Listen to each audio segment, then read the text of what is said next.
দুর্গাপুজো বাঙালিদের সেরা উৎসব। আর এই সেরা উৎসব বছরে একবারই হয়, কিন্তু এই সেরা উৎসব বছরে যদি আরেকবার হয় তাহলে কি পুষ্পাঞ্জলি দেওয়ার সুযোগ কেউ কি ছেড়ে দেয় নাকি? তাই আমরা বাসন্তী পুজোর মহাষ্টমীর দিন চলে গেলাম বাসন্তী মন্দির। তো গাইজ আজকে হচ্ছে বাসন্তী পুজোর অষ্টমী। আর আমরা আরেকটু আমাদের আগে যাওয়ার কথা ছিল মন্দিরে। বাঁকুড়াতে এই একটাই বড় সড়ো করে পুজো হয়, আরও দু একটা হয়, সেগুলো আমি তোমাদের দেখাবো। তো আমাদের খুব ইচ্ছে ছিল যে আজকের অষ্টমীটা আমরা ভালো করে পুজো দেবো।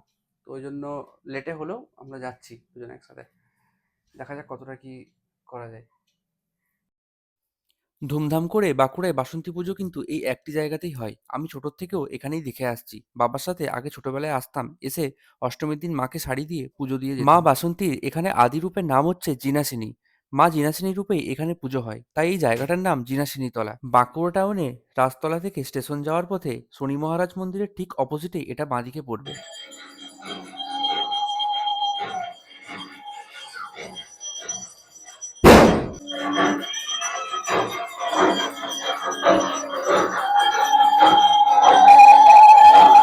প্রতি বছর আমরা নিজেদের যখন ইচ্ছে হোক মায়ের কাছে গিয়ে ঘুরে আসি, কিন্তু এবছর আমরা ঠিক করেছিলাম যে অষ্টমীর সন্ধিক্ষণের মুহূর্তটাতে সবাই মিলে একসাথে আমরা যেতে খানিকটা লেট করে দিয়েছিলাম, তাই বলিদানের মুহূর্তটা আমরা দেখতে পাইনি, কিন্তু আমরা মায়ের আরতিটা দেখতে পেয়েছিলাম। কিছুটা মুহূর্ত আমি তোমাদের কাছে তুলে ধরছি।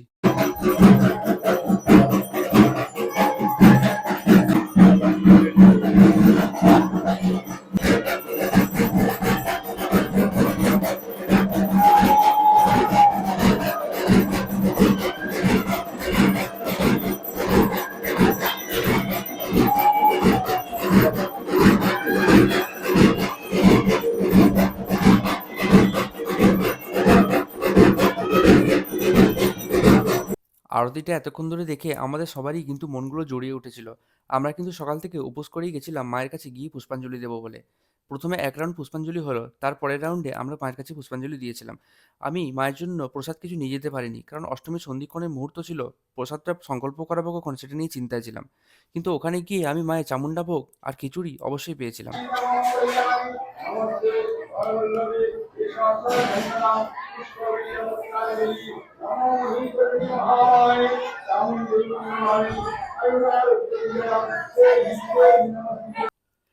এই যে এখন তোমরা যে মন্দিরটা দেখছো, এই গাছটার তলে এটাই হচ্ছে মা জিনাসিনীর আদি মূর্তি বা আদি মন্দির। এখানেই কিন্তু মা বাসন্তীর পুজো হয়। এখানে মা বাসন্তীর কিন্তু প্রতি বছর মাটির মূর্তি রূপে পুজো হতো, কিন্তু এবছর দেখলাম মায়ের এখানে পাথরের মূর্তি প্রতিষ্ঠা করে দিয়েছে।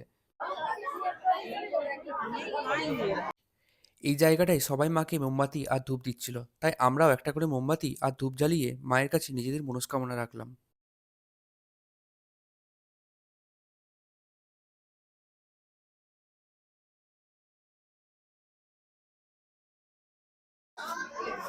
এই মাটি হচ্ছে আদি, বুঝলি?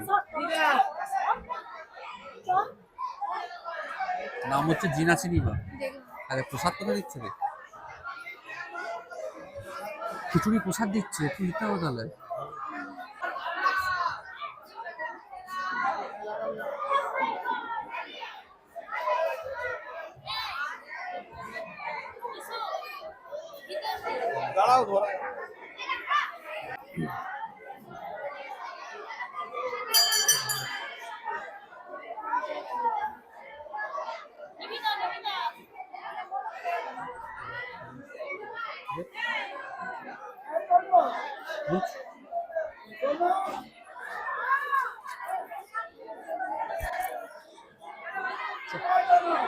আই দেখো কি খাচ্ছে, দেখো গো।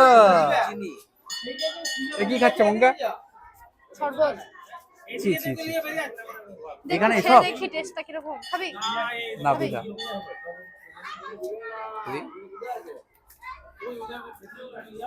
হাতটা কাঁপছে। ইয়ে গ্লুকন ডি। বাঁকুড়াতে কিন্তু এই একটা বাসন্তী পুজো না, আরেকটা কিন্তু পুজো হয়, সেটা হচ্ছে প্রতাপবাগানে। আমরা একটু করে খিচুড়ি প্রসাদ খেয়ে চলে গেছিলাম সেখানের উদ্দেশ্যে। আরও কিন্তু তালডাংরা থেকে শুরু করে অনেক জায়গাতে আমি বাসন্তী পুজোর খোঁজ পেয়েছিলাম, কিন্তু যেহেতু অত দূর যাওয়া সম্ভব নয়, তাই আমরা যেয়ে উঠতে পারিনি। আমার কিরে, ফোন এখানে নেই তো। আমার পকেটে আছে। ওই অক্টোবরের দুর্গাপূজার ঠাকুর দেখা কি এখন থেকে শুরু করে দিয়েছিস? হুম। আজকে আমার বার্থডে, তাই আমি দেখতে বেরিয়েছি। ও আজকের বার্থডে গাইস। অন্নপূর্ণা পুজোতে জন্ম হয়েছিল। এটা কোথায় এসেছি আমরা? প্রতাপ বাগান। ও আজকে বার্থডে। তিথি অনুসারে আজকে বার্থডে। তোমাদের কাছে যদি খোঁজ থাকে যে বাঁকুড়ার আর কোথায় কোথায় বাসন্তী পুজো হয়, কমেন্টে কিন্তু আমাকে অবশ্যই জানিও।